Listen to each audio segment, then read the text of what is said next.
नेपाल में कुदरत ने कहर ढाया है। इस आपदा ने भारतीय यात्रियों की जान को खतरे में डाल दिया है। हालात बेहद खतरनाक हैं। यहां प्राकृतिक आपदा आई है और कई लोगों को मदद की सख्त जरूरत है। तो चलिए सीधे आपको नेपाल की कुछ तस्वीरें दिखाते हैं।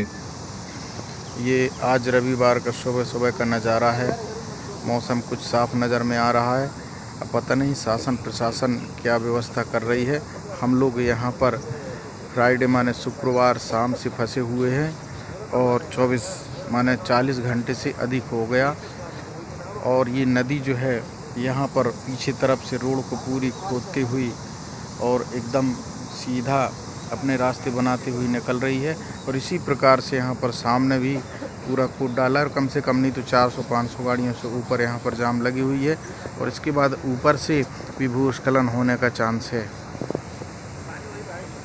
24 सितंबर को मध्य प्रदेश के डिंडौरी जिले के मेहंदवानी इलाके से 7 लोगों का एक ग्रुप नेपाल के पशुपतिनाथ मंदिर की यात्रा पर निकला था।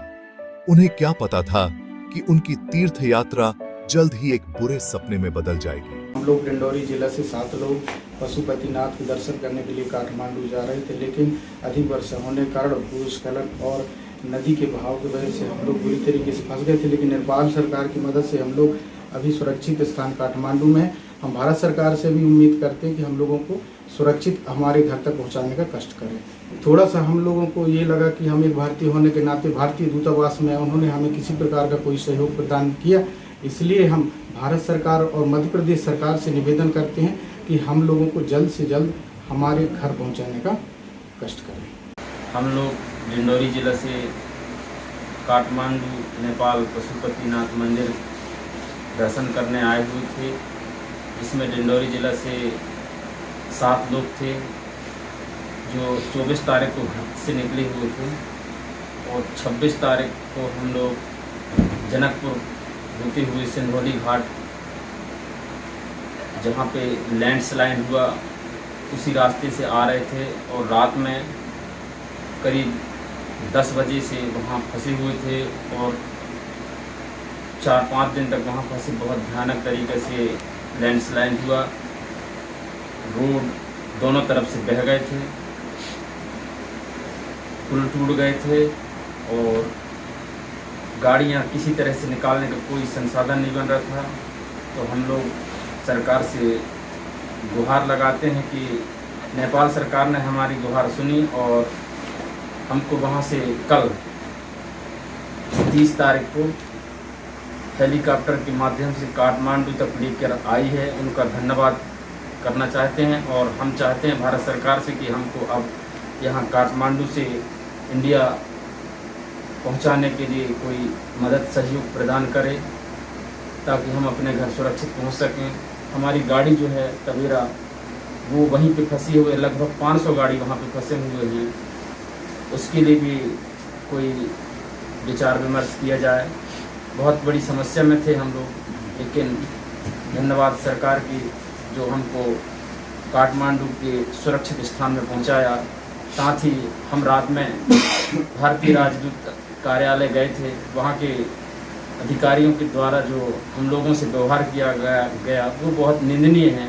हम भारतीय होने की वजह से हम वहां गए थे, लेकिन वहां के अधिकारियों ने जो हम लोगों से व्यवहार किया और सहयोग नहीं किया, उससे हम थोड़ा दुखी हुए। क्योंकि विदेश में भारतीय राजदूत होते हैं जो भारतीय लोगों को सहयोग करते हैं, लेकिन यहाँ जो भारतीय राजदूत के अधिकारी हैं उनके द्वारा हमें कोई प्रकार से कोई सहयोग नहीं किया गया और रात में अपने कार्यालय से बाहर निकाल दिया। और हम वहाँ से किसी तरह सहयोग लोगों से मांगते हुए लाज है, अस्थायी लाज टाइप से, जिसमें हम लोग यहाँ रुके हुए हैं। अब हम यहाँ से कैसे जाएंगे हमें समझ में नहीं आ रहा है। हम चाहते हैं सरकार, इंडिया की सरकार से कि हमको यहाँ नेपाल से बहुत जल्द निकालने की कोई प्रयास करे ताकि हम अपने घर सुरक्षित पहुँचें। यात्रा के 2 दिन बाद 26 सितंबर को काठमांडू के पास भारी बारिश के कारण भीषण बाढ़ और भूस्खलन हुआ। तेज पानी ने सड़कों को बहा दिया, जिससे हमारे तीर्थयात्री फंस गए। नेपाल आर्मी ने तुरंत कदम उठाया और उन्हें हेलीकॉप्टर से उस खतरनाक जगह से बचाया और इलाज के लिए पास के अस्पताल ले गए। अब आप सोच रहे होंगे कि यहीं पर उनकी मुसीबत खत्म हो जाती है, लेकिन दुर्भाग्य से ऐसा नहीं है। इलाज के बाद इन 7 लोगों को काठमांडू स्थित भारतीय दूतावास ले जाया गया, लेकिन वे अभी भी वहीं फंसे हुए हैं। वापस घर जाने का कोई रास्ता नहीं है। उनका वाहन बाढ़ के पानी में फंसा हुआ है और वे अपने परिवारों के पास सुरक्षित लौटने के लिए भारत सरकार से मदद की गुहार लगा रहे हैं। नेपाल में आई बाढ़ ने भयंकर तबाही मचाई है, जिसमें लगभग 200 से ज्यादा लोगों की जान गई है और सैकड़ों लोग लापता हैं। यह घटना इस बात का एक कठोर संकेत है कि प्राकृतिक आपदाएं कितनी अप्रत्याशित और विनाशकारी हो सकती हैं।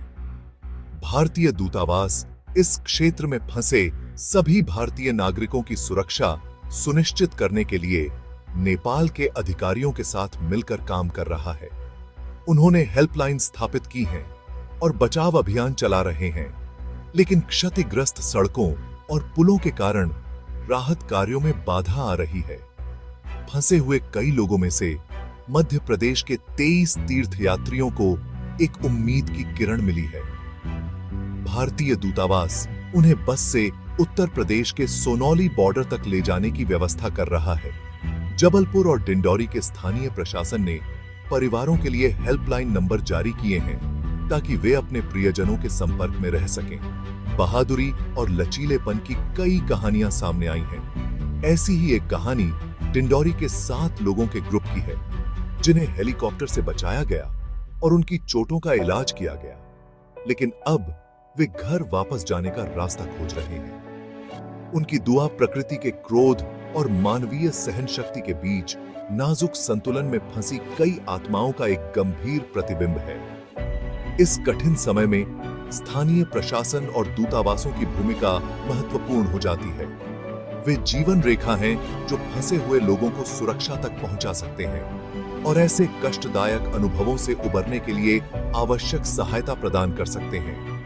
यदि आपके परिवार या दोस्त नेपाल में हैं, तो अधिकारियों द्वारा प्रदान किए गए हेल्पलाइन नंबरों पर संपर्क करने में संकोच न करें। और बाकी सभी लोगों से आग्रह है, आइए प्रभावित लोगों को अपने विचारों में रखें और उनके जल्द और सुरक्षित घर लौटने की कामना करें। सुरक्षित रहें, जानकारी रखें और अपना ख्याल रखें। आपको बता दें कि डिंडोरी जिले से जिला प्रशासन की टीम नेपाल के लिए रवाना हो चुकी है, जो नेपाल में फंसे डिंडोरी के लोगों को वापस लाने के लिए रवाना हुए हैं। अधिक अपडेट पाने के लिए हमें लाइक, शेयर और सब्सक्राइब करना न भूलें। देखने के लिए धन्यवाद। हमने कंप्लेन किया, एमबीसी वालों ने कंप्लेन में हमको बताया कि इनको इंडियन को मत उठाइए, मंडल ताड़ से इनको मत उठाइए, हम उठवाएंगे। इन्होंने नेपाल आर्मी को बताया। नेपाल आर्मी को हम बहुत बहुत धन्यवाद देते हैं कि नेपाल आर्मी ने हमको वहाँ से उठा के ले आके कौन सा हॉस्पिटल है, धूलीखेत अस्पताल में लेके आए, इलाज भी करवाया। वहाँ उन्होंने हमको, और अभी हम लोग भारतीय हमको भागा भी दिलाया। 3 बजे से भारतीय दूतावास में, भारतीय दूतावास में यहाँ कार्यालय में बैठे थे। हमें यहाँ पे आरपी सिंह ने कोई रिस्पॉन्स नहीं दिया और अभी हम लोग जा रहे हैं भटकते हुए नेपाल में। हमको कुछ पता नहीं है और 1 लाख रुपए हम लोग टैक्स पेमेंट करते हैं और भारत सरकार कहती है, अभी अभी हमने न्यूज़ देखा है कि जो फंसे हुए लोग हैं 2 दिन पहले हमने रेस्क्यू करके ऑपरेशन करवा के निकलवा लिया है, लेकिन अभी तक भारत का एम्बेसी में पता नहीं है कि कितने लोग कहाँ पे फंसे हैं। ये समझ में आता है कि हम अपने दूतावास को ये समझ के आए थे कि हमारा घर है, हमारे को थोड़ा अच्छे से रिस्पॉन्स करेंगे, हमें सही गाइडलाइन करेंगे। यहाँ पे हमको बोले 7,500 रुपये दो और हम तुम्हारा पासपोर्ट बना के तुमको भारत भेजेंगे। तो इसका मतलब यहाँ पे रिश्वतखोरी होती है। दूसरा बात, हमारा भारत का न्यूज़ चैनल जो चला रहा है कि नेपाल में फंसा हुआ आदमी को रेस्क्यू कर रहे हैं और भारत के मंत्री ने बताया, नेता ने बताया 2 दिन पहले रेस्क्यू किए। आज हमारी शकल और हालात और इन माताओं की और इन बच्चों का शकल कोई देखे कि क्या कंडीशन में हम लोग फंसे हैं। इस कंडीशन की वजह से साफ जाहिर होता है कि भारत देश की मीडिया भी गलत तरीके से न्यूज को प्रोवाइड कर रही है। हमारा हाथ जोड़कर मीडिया वालों से निवेदन है, कृपया करके गलत तरीके से न करें। ओ भैया, जो ये है ना, ये कहाँ से आए हो आप लोग? इंडिया से तो आए हो, अभी कहाँ से आए हो? अभी हम लोग जान बचा के वहाँ पर जब फंसे थे ना, मंगलतार से आए। मंगलतार।